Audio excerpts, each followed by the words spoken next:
celebrated her 90th birthday. Wow, So that is amazing. I never she's would have been guessed. she's been active throughout her life in contributing to making the world a better and a Celebrated peaceful her place. 90th birthday. Wow. Well, Congratulations. I would have invited you to my birthday party. 93 people came on Zoom, and we all each blew out our own birthday candle on a cupcake.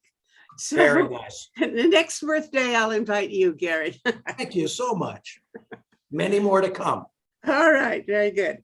Okay, here we are live. And so let me introduce you. Just see if I can make this up as I go along. I don't have a crib sheet here. Okay, hi, I'm Metta Spencer. I'm in Toronto, and I want to talk to a friend of mine in Vienna and another new friend of mine in Brandeis University, which is outside of Boston. I think it's Waltham, isn't it? Correct. Brandeis is. I hung out at Harvard for a few years. Anyway, so I know sort of where Brandeis is.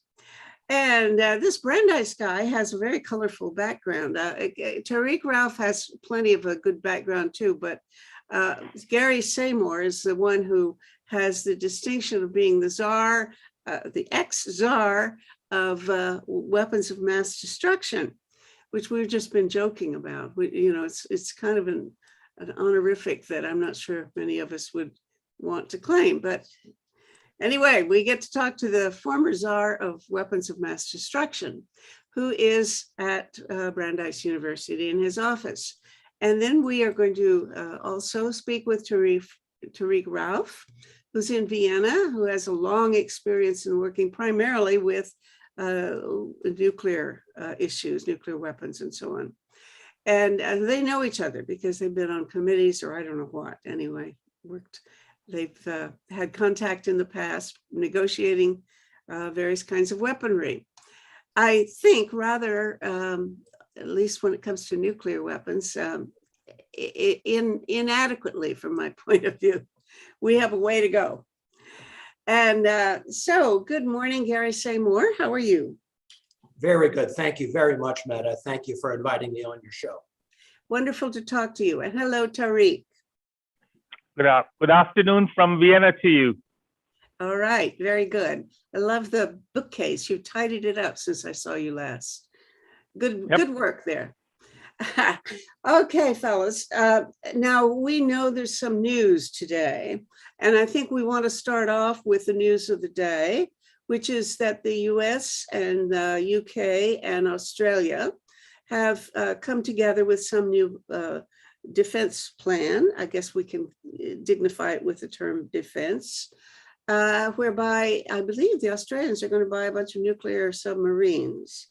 Who wants to comment on this development first? Well, So I can. Oh, Go sorry, ahead, Gary. please. No, Tariq, you go ahead. No, go ahead. So Gary. I'll just say this is a very dramatic break with US policy, except for US cooperation with the UK on nuclear powered submarines, which started, really was established during the Kennedy administration. The US has always resisted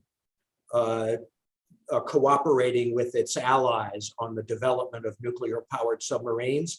And that reflects a very strong view on the part of the US nuclear Navy not to have to contend with other countries, even friends, developing nuclear powered subs. So this is a really dramatic change in US policy.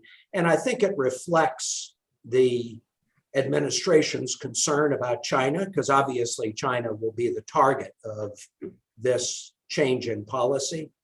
And I expect that having made an exception for the Australians, I wouldn't be at all surprised if other US allies or would-be allies in Asia, including Japan, South Korea, India, I wouldn't be at all surprised if they make similar requests. So it'll be interesting to see in the future whether Washington decides to extend this exception beyond Australia to other Asian allies. Okay, I hadn't thought about that. All right, Tariq. Yeah, so, I think Canadians would be feeling a little bit out of joint because Yes, Gary might remember in 1987, the Canadian government wanted to have a fleet of 10 to 12 nuclear powered submarines, and the candidates were either the French Ruby submarine or the British Trafalgar class submarine, but it still needed permission from the US for the British submarine because the naval nuclear propulsion reactor was of the US design. In the end, Canada didn't fortunately buy them because they didn't have the money to buy them.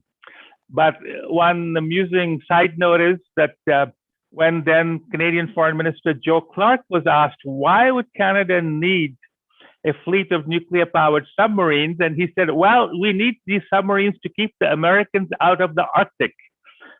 Because under Pierre Trudeau, the father of the current prime minister, Canada drew these straight baselines from the very edge of the western seacoast and the eastern seacoast all the way to the North Pole and said everything inside this triangle is ours. And of course, the US challenged that. And every year or every couple of years, the US nuclear powered submarine would transit under the Arctic ice and they would break through. And a couple of years, the British would do the same. And to rub the Canadian nose into the snow, they would play a cricket match up on the North Pole with the submarine's conning tower coming out of the broken ice. But I have a more serious concern here, which first of all, this is not the first time that the Australians have been thinking about nuclear submarines. In 1978, they sent a letter to the IAEA Director General asking about the exclusion of the nuclear fuel from safeguards, because the Non-Proliferation Treaty had come about in 1968. And under the Safeguards Agreement for a non-nuclear weapon state like Canada or Australia, there is an exception for non-proscribed military use, such as naval nuclear power or space nuclear propulsion. So a certain quantity of nuclear fuel would be removed from safeguards, would go into this permitted military activity because it doesn't concern a nuclear bomb.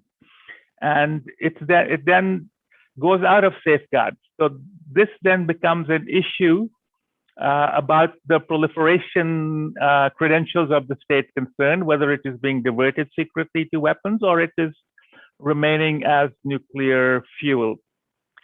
And the naval nuclear reactor design, as Gary was trying to indicate, is one of the most highly classified military technologies in the US. This was invented by Admiral Rickover, and as Gary said, the US has been very reluctant to share it with any other country except the UK because of the special relationship.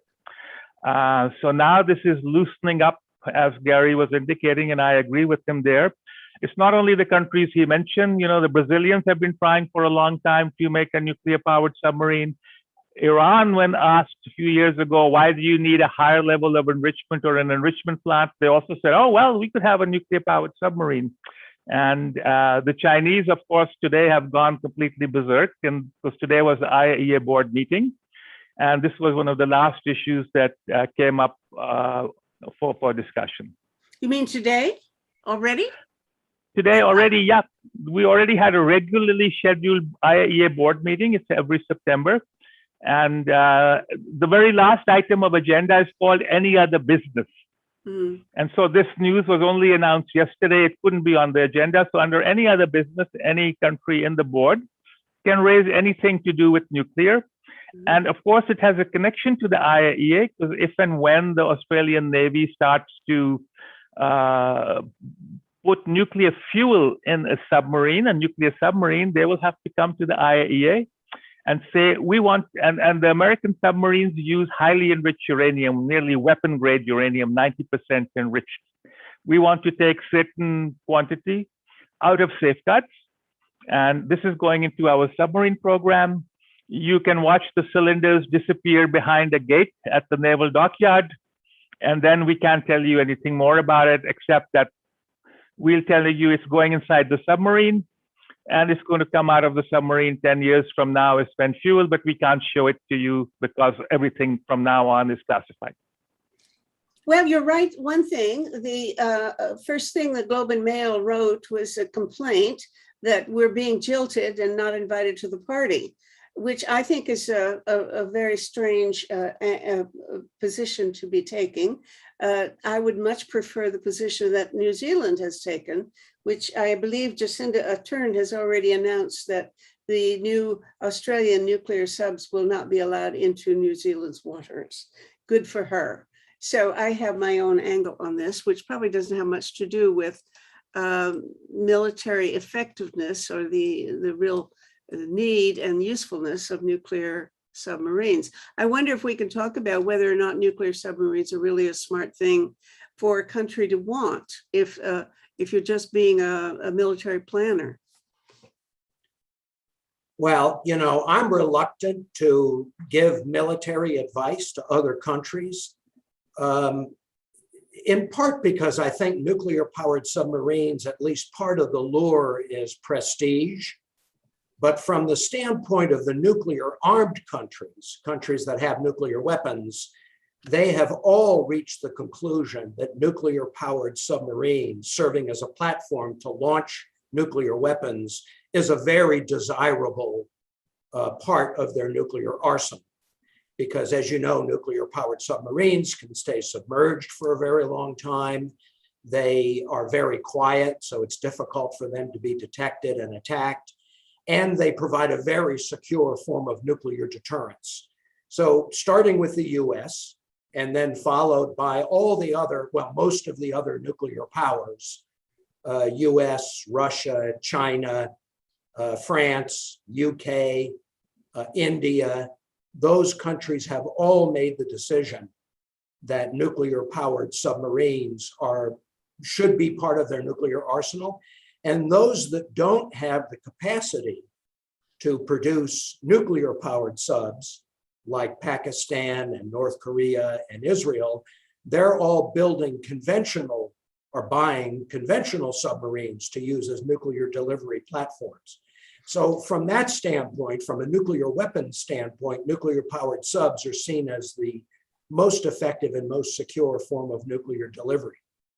Okay, but I was told, correctly or not, that actual conventional submarines are quieter and therefore from the standpoint of detectability, preferable in that way, at least in that respect.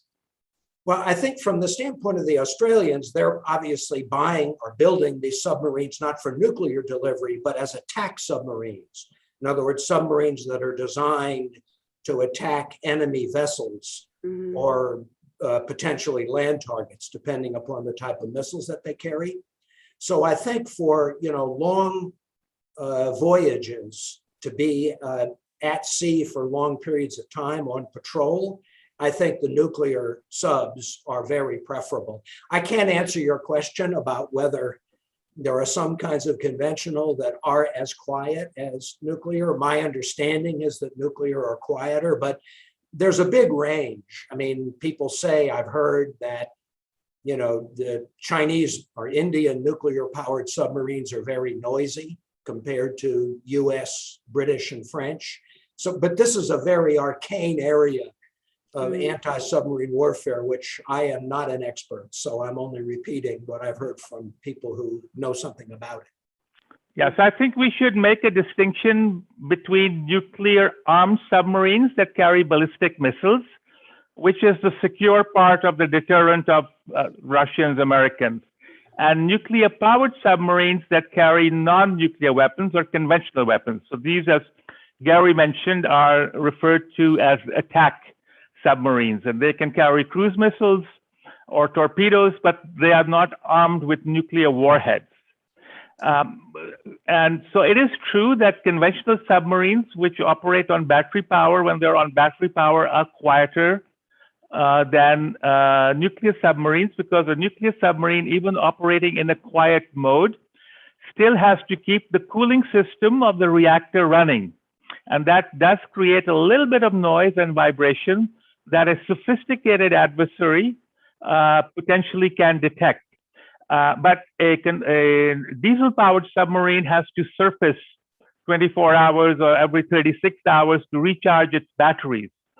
Whereas, as Gary mentioned, a nuclear submarine can remain submerged for months. It's really the capacity of the human crew, how long they can survive in this little sardine can underwater and come up for fresh air or rest and recreation.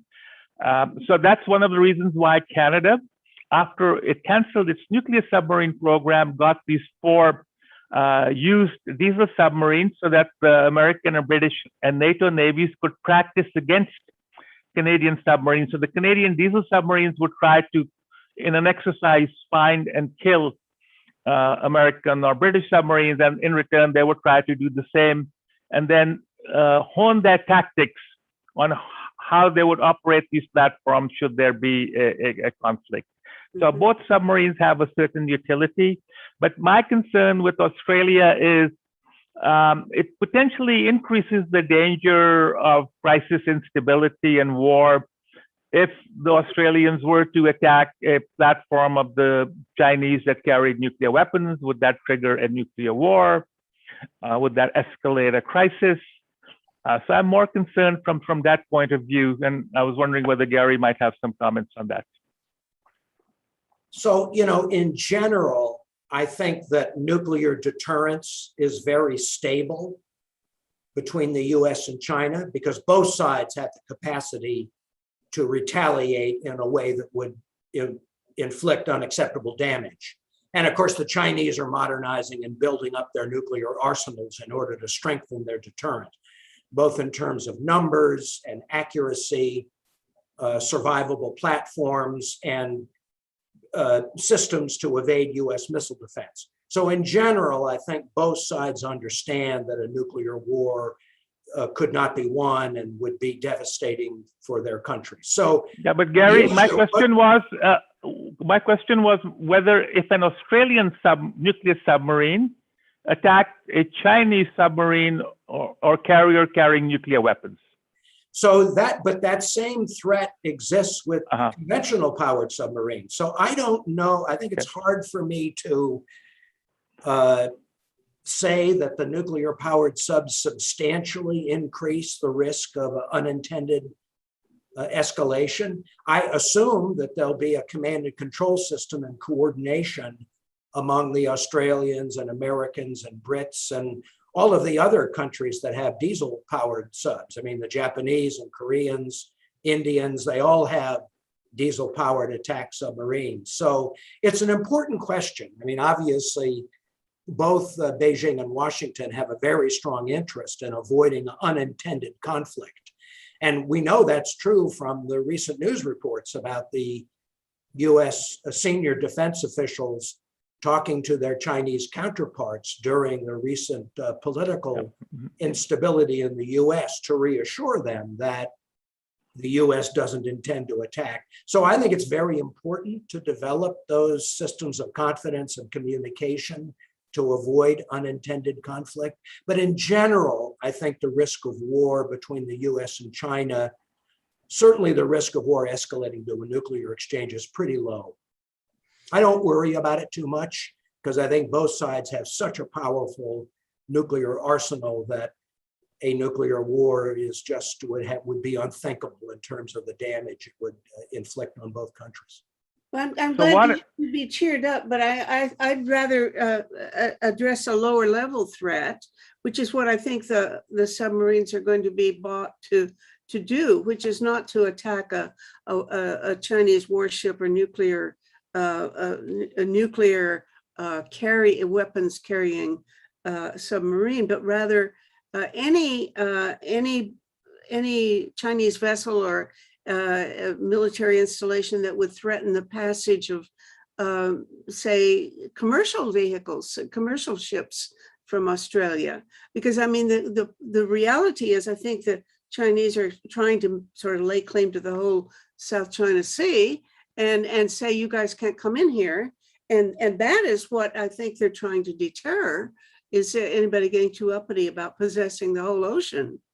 So quite apart from the question of whether or not it might start a nuclear war, what other kind of conflict might arise from that kind of interaction? So look, I think it's a very good question. And most people think that's the most, well, there's Taiwan, which is its own area of potential escalation. And then the other area of potential conflict is the South China Sea. We know the Chinese have built up military bases. You can debate whether or not there's much military utility, but they certainly have fortified island bases in the South China Sea. But so far, the Chinese have not obstructed either commercial or military passage through the South China Sea. And I think it would be a gross miscalculation. And I frankly think unlikely that the Chinese would escalate to that point, because that would likely lead to a shooting conflict. And I think the Chinese want to avoid that. Mhm. Tariq, do you want to have anything further on this? Because I'd like quickly to change the subject to Iran and North Korea, but let's wind up on this topic. Yeah, well, you know, the formation of the Quad now with Japan, United States, Australia, and India is the new direction in terms of security in the Asia Pacific. I am personally not very comfortable with this new geographic convention of the term of Indo-Pacific. It's really more Asia Pacific, because the friction points, as you mentioned, are in the Pacific with the Philippines, with Vietnam and Thailand, in terms of the claims over the South China Sea, and then these so-called islands, some of which are man-made islands or, you know, made by the Chinese out of rock formations, and then they just, you know, dumped earth on it to make military installations. I don't see this conflict coming into the Indian Ocean, so to speak. And the Indians have had their own frictions with the Chinese up in the high Himalayas earlier this year and last year. So this Indo-Pacific part, I have some difficulty. I'd be more comfortable with an Asia-Pacific framework because that's where these points of friction and tension are, from my point of view. Just to add quickly, I mean, the Indo-Pacific is invented by the United States in order to try to enlist India as an ally to contain China. And I agree with Tariq, the Indians are not, they're a very reluctant bride in this process. Although I will say the Chinese have not done themselves any favors. I mean, they've behaved in a way with respect to Japan, Australia, India, even South Korea. They behaved in a way which has not made any friends, and which frankly has made it much easier for the US to try to corral a system of alliances in order to confront and to counter Chinese influence and power in the region. Okay, well, we've handled the Indo-Pacific area. Let's now turn to whether you want to talk about next, Iran or North Korea. We can start with Iran. So as you know, we've had 6 rounds of these so-called proximity talks in Vienna because the Iranians do not want to talk directly to the United States. So the European Union acts as a sort of a broker, and they meet in 2 hotels here in Vienna, and the Europeans shuttle back and forth. People were expecting that now after the election and the new government being in Tehran, that the Iranians would come back to the negotiating table. But I just saw a news report that the Iranians are saying they do not intend to come back to the Vienna talks for another 2 or 3 months. On the other side, you hear Secretary Blinken and the US administration saying, you know, time is running out. We don't have unlimited time because Iran is continuing with a higher level of enrichment than was agreed under the Joint Comprehensive Plan of Action of 2015. And since when President Trump stepped out of the JCPOA in May of 2018, the Iranians waited for a year, and then starting in June 2019 till February 2021, they took a series of about 9 or 10 steps where they escalated their nuclear activities. And so now they're making 20% enriched uranium. They've also made a small quantity of 60% enriched uranium, whereas under the JCPOA, the limit was 3.67%. They have about 8,500 centrifuges enriching. Under the JCPOA, it was about 5,060. Also, the Iranians have walked back several of the transparency measures, like daily visits to the two enrichment sites, certain IAEA verification equipment. So the IAEA Director General went to Tehran on Sunday and managed to get another extension whereby the IAEA will continue to record its monitoring devices will continue to record, but the media will remain in Iran. And then finally, starting in 2019, the IAEA also found some particles of uranium at 3 different locations, which suggests that Iran was carrying out nuclear activities there in the past, about 20 years ago, related to its nuclear weapon program that it had not informed the IAEA about, and the IAEA wants more information on that. And the Iranians are holding back on that. So my view on this is that just as in 2015, once Secretary Kerry and Moniz and their Iranian counterparts agreed on the Joint Comprehensive Plan of Action in July, the so-called 12 areas of possible military dimensions then, in a sense, fell into place by December. And so I think once the JCPOA talks between the various sides yield some agreement, then I think the Iranians will allow the IAEA to come and resolve these issues of these uranium particles and undeclared nuclear activities and material. But this is vexing all sides now. And as time goes by, there's also the question whether returning to the original JCPOA makes sense or not. Well, what is the real hangup? I mean, I don't quite understand what is the particular infraction that the Iranians are doing that's the problem, or are they the ones who are balking? What's the matter? Well, the Iranians say that all the sanctions imposed by the Trump administration need to be rescinded. And the Trump administration was very clever, and Gary can explain it better than I. Some of them require congressional approval and are not related to nuclear activities. And the US view is that Iran, must first come back to the limits of the JCPOA. So part of the disagreement is on the sequencing. Who does what in what sequence? Meanwhile, as I mentioned, Iran is way above the enrichment levels agreed in the JCPOA.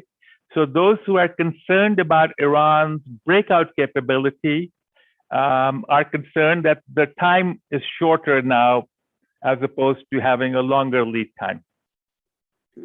So I think, Tariq described some of the issues that are still in dispute. Another issue that hasn't been resolved is Iran's demand that the Biden administration provide some kind of assurance or guarantee that the next or future US administrations won't renege on the deal, as President Trump did. And they've suggested that there be some formula that would require a UN Security Council resolution in order to authorize a country to leave the agreement in the future. And that's something the Biden administration has rejected for constitutional reasons, and also because it would change the basic terms of the agreement. There's also, I think, still some disagreement on the technical details of how Iran would reverse the nuclear actions it's taken to exceed the limits of the JCPOA. For example, how advanced centrifuges would be removed and dismantled and stored in Iran, and other kinds of practical details. But I'm optimistic. I think that at the end of the day, Iran will return to the bargaining table, maybe within a few months. But I think both sides, both the US and Iran, have such a strong interest in reviving the JCPOA. Iran wants sanctions relief, and the US is offering to lift all the sanctions that are of economic consequence so that Iran can sell oil freely and get access to the revenue from that oil. And the US and the other parties to the agreement want to restore constraints on Iran's nuclear program, at least for the next 5 to 10 years, as long as those constraints exist in the JCPOA. So, everybody's frustrated that this is taking longer than normal. There's difficult haggling on particular details. The Raisi government has appointed a new team of negotiators who are likely to take a harder line, at least in their initial talks with the Americans and the others party to the agreement. But I remain convinced that at the end of the day, we'll see the 2015 nuclear deal restored. Now, everybody understands that doesn't solve the problem, because the 2015 nuclear deal contains limits or sunset clauses on physical limits on Iran's enrichment program. And as those limits begin to expire, the US and others, like Israel, will be worried about what Iran will do with its enrichment program. So that's a problem for the future. But at least restoration of the agreement will restore stability in the nuclear deal for a couple of years, 5 to 10 years. And that's, that would be an important achievement. Okay, if the negotiators come to some sort of agreement, how close are they then to being able to implement it? Will they have to go through the Senate approval? They don't have to get Senate approval. How come? No. I've never really because quite this is understood why. Well, this agreement is not legally binding. It's not a treaty. It's not an executive agreement. It's an understanding from the American standpoint. So it doesn't require Senate confirmation or even approval by Congress.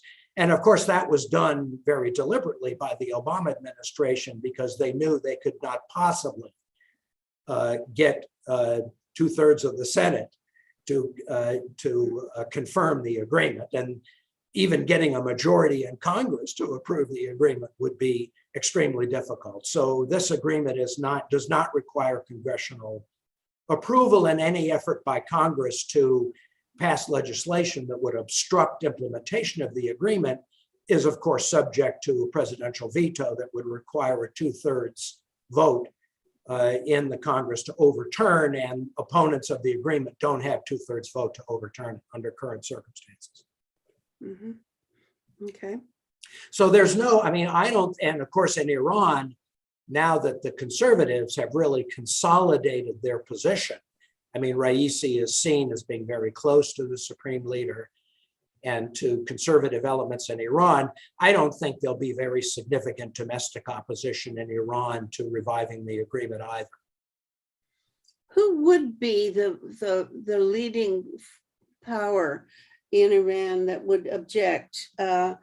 Is it the religious figures that the Ayatollahs and Well, I would say, the religious figures run a gamut from moderate to conservative. So I would say the Rouhani government was seen as a, relatively moderate, pragmatic government. Mm-hmm. And their negotiation of the agreement was criticized by more conservative, by what people call harder line factions in Iran. Well, those harder line factions are now in power in Iran. And with responsibility to govern and with concern about the Iranian economy, they have a very strong interest in lifting the sanctions so that Iran's economy can prosper. And they, of course, would gain political credit for bringing economic relief to the population. So that's why I think at the end of the day, Raisi will try to persuade Supreme Leader Khamenei to authorize a deal to restore the 2015 agreement. Mm-hmm. Okay. Yeah, some people think that also the Revolutionary Guards, they benefit from the sanctions because of smuggling and so on. Oh. So a lot of material, is smuggled into Iran from the Gulf. If you go to Tehran, it's lit up like Paris. All the big Western brands are all present there. You can buy Apple phones there, Gucci bags, and so on. And so there is a certain group in Iran that benefits from the sanctions because they can do the smuggling, bring in goods, and then sell them at prices and keep the money. So it depends to see how much power the IRGC has, and they are the ones also who are claimed to be the ones supporting the Hezbollah and some other regional actors that the U.S. and other Western countries have problems with beyond Iran itself. Okay, well, I will take heart from your predictions, Gary, because I look for all the encouragement and hope that I can find that you're going to be right and everything's going to be all right. Before we go into North Korea, I want to ask a side question, which also has to do with recent news in Washington, and that is the publication of the book Peril, which I believe is alleging that General Milley blabbed. And I wonder what your opinion is about the propriety of his contacting his Chinese counterpart and telling and assuring him that the U.S. is not about to start a war. Is that just another fairly normal aspect of confidence building measures or something of that kind, or should this be regarded as a grave overstepping of the limits between military authority and civilian control? Gary, Meta, could I just add to your question, because with regard to this, there's also the related issue that reportedly General Milley told other people that should there be a command to launch a military attack, especially a nuclear attack, then he was the one to be contacted before any action was would take place. So this is separate from assuring the Chinese, but also in terms of the presidential authority to launch or authorize the launch of nuclear weapons. good point. Very important point. Sure. Gary, what do you think? So on Milley's calls to his Chinese counterpart, the more we learn about these calls, it certainly appears that the reporting in the Woodward book is inaccurate and sensationalized, that Milley's calls to his Chinese counterpart were authorized, they were coordinated with the interagency. So Milley was under instruction to call his Chinese counterpart to reassure them that whatever was going on in Washington, uncertainty about the election and the riot at the Capitol, that would not lead to a US military attack on China. So if that's true, then what Milley did was not in any way inappropriate or treasonous activity. Mm-hmm. On the question, well, I mean, I think we'll learn more about this, but from what I'm hearing, it sounds like, the authors of the book have misrepresented what happened. On the nuclear issue, nuclear command and control, I think from a technical standpoint, the president can authorize the use of nuclear weapons without consulting with or even informing the chairman of the Joint Chiefs. But as a practical matter, and in customary, to the extent that the US does wargaming and practices these kinds of things, the Joint Chiefs of Staff is always in the loop in terms of at least being informed. Now, I don't know of any evidence that Trump was crazy enough to think about starting a nuclear war, but the fact that Milley was nervous, I think, says a lot about his perceptions of Trump's state of mind, his inability to accept that he lost the election, and his apparent, tacit support for efforts to overturn the election, including by force. I think that really says a lot about concern people had in the administration about, Trump's mental stability. And I think it's perfectly appropriate for him to remind people who would have responsibility for launching nuclear weapons that he should be informed if such an order was ever issued. So I don't see that as being particularly unusual, except for the fact that Milley actually thought this was possible, given his perception of Trump's instability at that moment. Well, but I guess you can also look at the political consequences of public opinion response to this disclosure or misinformation, as the case may be, and ask, will this harden people's opinions one way or another? So far, I don't think anybody in the Trump camp has been movable by any means whatever, but maybe I'm mistaken. But I believe there have been efforts in Congress to enact some sort of legislation saying that the president can't just single-handedly throw us into a nuclear war. And I don't know where that stands. It never seems to go anywhere. I never hear much more about it in the press, except that somebody now and then is trying to do such a thing. Right. Would this kind of event have any impact on the plausibility of such an effort? I honestly don't think so.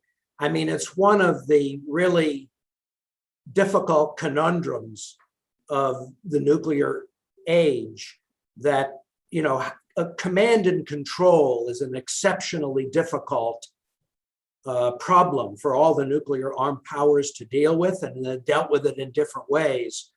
But for most of the big nuclear powers, to the extent that we understand command and control, they really delegate responsibility for authorizing use of nuclear weapons to the chief executive, whether elected or not. So it's not just the US, but all the other powers. One person can do the whole. Technically, but in reality, the president does not have a button he can push that will launch a nuclear weapon, right? There's a whole chain of command of people who are involved in the launching of nuclear weapons. And I think that's true for all of the nuclear powers, that there's a whole system of a structure of command and control that's necessary in order to launch nuclear weapons. Now, that may not be true in North Korea. I don't think we know what North Korea's command and control system is, but in all the other countries, to the extent that we understand,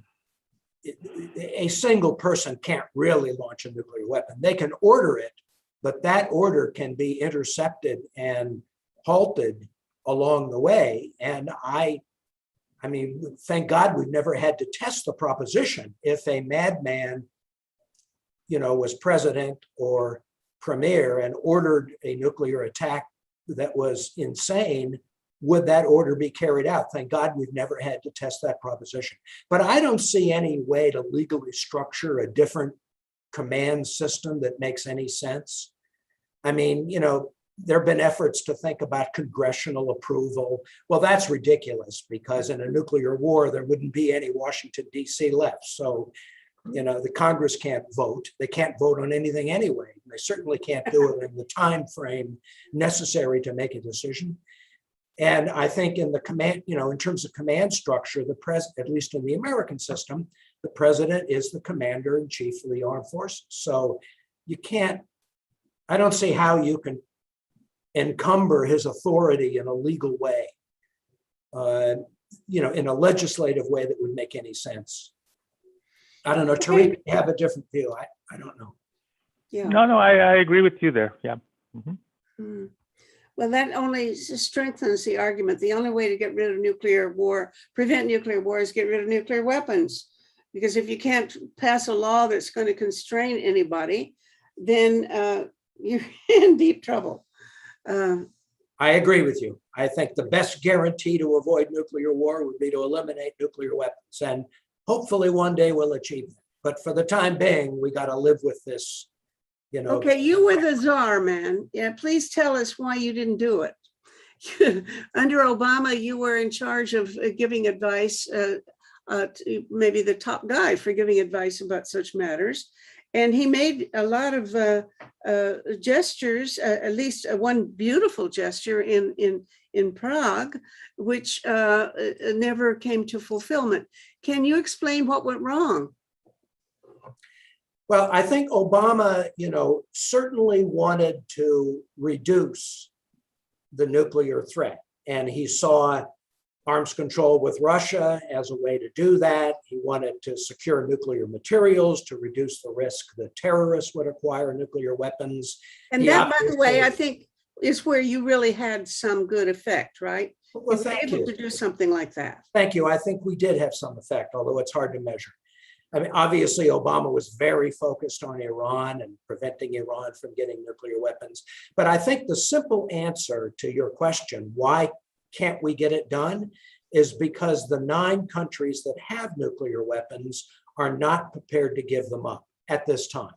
In fact, all of them, to one extent or the other, are engaged in long-term modernization programs or building up their nuclear capabilities. And I think that's, as long as international politics is structured the way it is, where war is a possibility. I mean, I don't think it's a likelihood, but it's a possibility that the US and Russia would fight a war, or that the US and China would fight a war, or India and Pakistan would fight a war.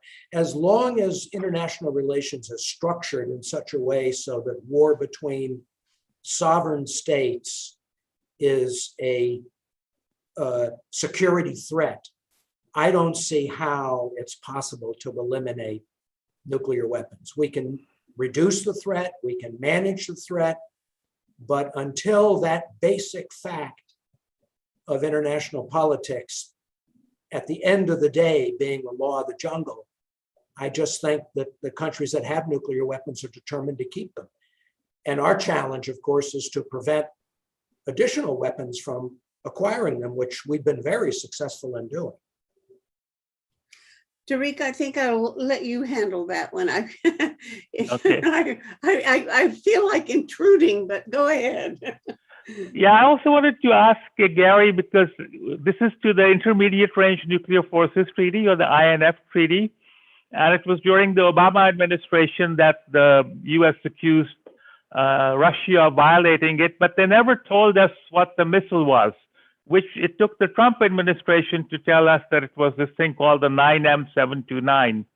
So one question was, why was the Obama administration shy in naming the system that it's this particular system that the US thinks is in violation of the INF Treaty? And while they continue to talk with the Russians, the Trump people were the ones who exposed it. And then I was also reading this book. You've seen this, by Rose Gottmuller. Mhm. In that she has some comments about her experience in negotiating the New START agreement and the pressure she felt from Gary's office and others, because people in the White House thought that not enough progress was being made in Geneva. And although President Medvedev and Obama had agreed to get this treaty, the negotiators weren't delivering the goods. And she was, in the book, she's trying to explain that, it's not that easy to nail all the details of the treaty. So I was wondering whether Gary had something to enlighten us on that as well. Sure. So I haven't read Rose's book yet. I have to get a copy. There was certainly pressure from the White House on Rose, on me, on the interagency to get the New START treaty done as quickly as possible. And as I'm sure Rose talks about, Obama got directly involved in a way that was, I think, unprecedented. And I'm not sure very positive. He got directly involved in negotiations with Medvedev on a number of issues, which I frankly thought were more technical than president should talk about, like the extent to which telemetry should be included in the verification provisions of the New START treaty. But yes, there was a very strong political pressure from the White House, to get this treaty done. And we got the treaty done in unprecedented amount of time. I mean, normally these big arms control treaties take years to negotiate. And we did it in, I think, about a year and a half. So I sympathize with Rose. I felt the pressure too, believe me, it wasn't just Rose. But I think I often served as the instrument of conveying that pressure to her and her team, Right. Out in Geneva. On the INF question, I mean, I remember first being told about what we suspected were the Russian violations. And I was told that this was so sensitive that we couldn't tell anybody about it. Uh-huh. I mean, it was based on such sensitive intelligence, and I don't want to talk about exactly what it was, but I was told that we couldn't discuss this with our allies, we couldn't discuss it with the Russians, we couldn't discuss it with Congress. So I think that the delay in providing details to all of those governments and publicly really had to do with the sensitivity of the intelligence. Eventually it leaked out. And just a footnote, I have no doubt that the Russians cheated on the INF Treaty. Why they cheated, I just don't understand. I mean, I'm not sure that this ground-launched cruise missile really serves much of a military value, but if they really felt they needed it for their defense against NATO, why not just withdraw from the treaty and go ahead and deploy the system? But, the Russians, unfortunately, have a very long and notorious history of cheating on arms control treaties, and they followed their form. I mean, when the US wants to get out of a treaty, we just get out of the treaty, like the ABM treaty, which is the legal way to do it. The Russians prefer to cheat. And I don't know whether that's cultural or political or what, but that's the way they do things. And it's very destructive because you have such a long record of Russian cheating that anytime the US negotiates an arms control treaty with Russia, the natural skepticism from the opponents is, why should we trust these people, given their record of cheating in the past? Okay. So Gary, Go ahead, Terry. given your comment about President Obama's involvement in some of the details of New START, you might remember that when Schultz and Shevardnadze agreed on banning INF treaties, it was the same thing. And at one point, the two said to their negotiators, we have agreed to get rid of these things. Don't come and bother us. Just find a way of putting it down on paper.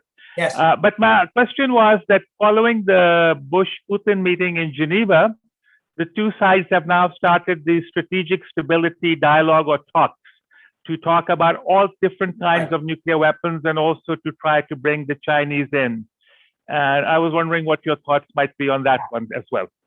So, I mean, the first thing to say is that I believe there's a consensus in both the US and Russia, both military and civilian, that having some kind of constraint and verification system on offensive strategic weapons is a good thing. And so I believe that the two sides will negotiate a new treaty before the New START treaty expires. So, we've got 5 years to negotiate a new agreement that will set limits on offensive strategic weapons and some system of verification in order to assure that both sides are complying with the agreement. And from that standpoint, I think both, foreign policy establishments think New START has been a success. Now, what will be the substance of New START? I don't think we're likely to see a very dramatic change. I think the US would like to go well beyond New START in terms of including non-deployed strategic weapons, including tactical weapons, including better verification systems, including production and storage facilities. I don't think the Russians will agree to any of that. I'm sorry to say that, but I think the Russians are just not in the market for more ambitious arms control agreements. And I also think dramatic reductions are not in the cards anymore. As you know, the US military was willing to go down to 1,000. Right. I don't think that's true anymore. I think the Chinese buildup will lead both the US and Russia to not favor dramatic reductions. I mean, there may be modest reductions of a couple of hundred, But so I do think there'll be a new U.S.-Russia arms control treaty, which will have, the essential elements of New START. But I would not expect there to be a really dramatic change in the treaty in terms of numbers, reductions, or in terms of, quality, the types of systems covered. That's discouraging. Okay. Well, no, I don't think it's discouraging. I think it's encouraging because we're better off with arms control than without it. And, as I say, unfortunately, there's just a limit to how far we can go under current circumstances. Well, that's what's discouraging, the current circumstances. Let's talk about North Korea, please. I don't know where to begin with that. Gary? So I think, in contrast to Iran, where I think there is a diplomatic solution that will at least buy time in terms of preventing Iran from acquiring nuclear weapons for the next 5 or 10 years, I think most people recognize that there is no diplomatic agreement that will result in North Korea eliminating its nuclear weapons in any reasonable time frame. We've tried very hard over the last 3 or 4 decades to prevent North Korea from acquiring nuclear weapons, and there have been a series of agreements. All of them failed. We have not been able to prevent North Korea from developing nuclear weapons and from, advancing the program to include thermonuclear weapons and longer range ballistic missiles and so forth. So, North Korea is a nuclear power. It will continue to be a nuclear power for the foreseeable future. And the objective of diplomacy is A, to prevent use. So that means preventing a war on the Korean Peninsula. And that involves defense and deterrence and confidence building, so forth. And then the second aim of diplomacy is to try to limit as much as possible the growth of North Korea's nuclear capabilities and ballistic missiles. And that basically involves arms control agreements. The Biden administration has offered to resume talks with North Korea without condition. And they'll seek, modest agreements to limit production of nuclear weapons, limit testing and development, and so forth. So far, Kim Jong-un has not agreed to resume talks. I think he eventually will, because North Korea, has suffered very significant economic damage because of COVID and natural disasters, and to a lesser extent, sanctions.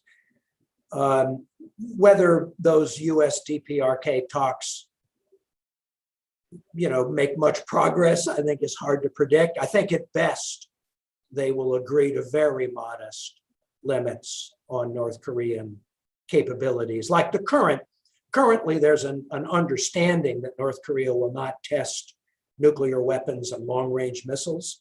And in exchange, the US has agreed not to hold large-scale joint military exercises with the ROK. That was agreed to between Trump and Kim Jong-un in Singapore in 2018.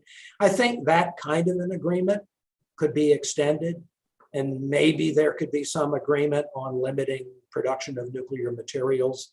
The North Koreans have offered to dismantle Yongbyon, which is their old nuclear site, in exchange for sanctions relief. Trump rejected that offer in Hanoi. There might be some variation of that that could make sense, but all of these things will be, frankly, chipping at the edges, and they're not going to fundamentally change the fact that North Korea, will continue to be a nuclear armed power for the foreseeable future. Just to add one more thing, I think the U.S. interest in preventing further spread of nuclear weapons in East Asia to South Korea and Japan, I think that's something the U.S. is able to do, provided that we keep the alliance system strong. So the more the U.S. provides assurance to Seoul and Tokyo that we are a reliable security partner, that means keeping troops in East Asia, keeping our bases in East Asia, continuing to cooperate on military exercises and development and so forth. I think that if the US does that, we have a good chance of preventing further proliferation in East Asia for the time being. I mean, who can predict the long-term future? But for the time being, I think that we can stop South Korea and Japan from deciding to build nuclear weapons. That means, I assume, that you don't want Biden to go for the sole purpose declaration. You know, to me, the sole purpose declaration doesn't gain very much because the Chinese and the Russians won't believe it, of course. Why would they? We don't believe their no first use or sole purpose declarations. And it has the downside of, whether it's justified or not, it has the downside of creating doubts in the minds of our allies who don't like to see constraints on US nuclear doctrine. So for me, I've always found these debates over nuclear doctrine to be pretty specious, in the sense that I think the value gained is very low and the potential damage is potentially high. So my inclination is to, keep things about where it is. Now we'll see when Biden comes out with his nuclear posture review. But Trump's language was very close to Obama's language, that the US will only use nuclear weapons in the most extreme circumstances. His language about that might be, but he's certainly capable. He was certainly capable of using very inflammatory language. At certain moments. No, I'm talking about the official doctrine of the US. I just don't see, much upside to sole purpose. And I think, as I said, I think there is a downside in terms of creating doubts and running the risk of inadvertently, creating a greater threat of other countries building nuclear weapons. Well, I think Tariq is going to agree with you, but I hate to leave it there because certainly my friends are not going to agree with you. So there you go. Tariq, you get the last word. Yeah, so I also have alienated my friends in the disarmament community from a different angle on the no first use, because from my point of view, it takes away attention and effort from actually reducing the number of nuclear weapons rather than the declaratory policy of no first use or sole purpose. The Soviet Union always had a no first use policy that the US never believed. There's no way of verifying it. So it makes people feel good, but I don't think it improves the security situation very much. Now, there was much to disagree with Trump's policies, but I think he was correct in having these 3 meetings with Kim Jong-un. Kim Jong-un had already announced the moratorium on nuclear testing after his thermonuclear test in September 2017, and he has kept to that. I think it was more Pompeo and the great friend of arms control, John Bolton, who rejected the Hanoi deal that Kim Jong-un had offered, dismantlement of Yongbyon, which is nearly 80% of the North Korean nuclear enterprise, in return for the removal of all sanctions. And I think this is where Trump got nervous. The big deal maker couldn't make the deal. But as Gary mentioned, this moratorium is still holding, although now, today the North Koreans tested a missile, and then the South Koreans also tested a missile. And we shouldn't forget that in March, it was the South Koreans who first tested a missile, and then the North Koreans matched them. So there seems to be the beginnings of a ballistic missile race between North and South Korea that I think needs to be tampered down.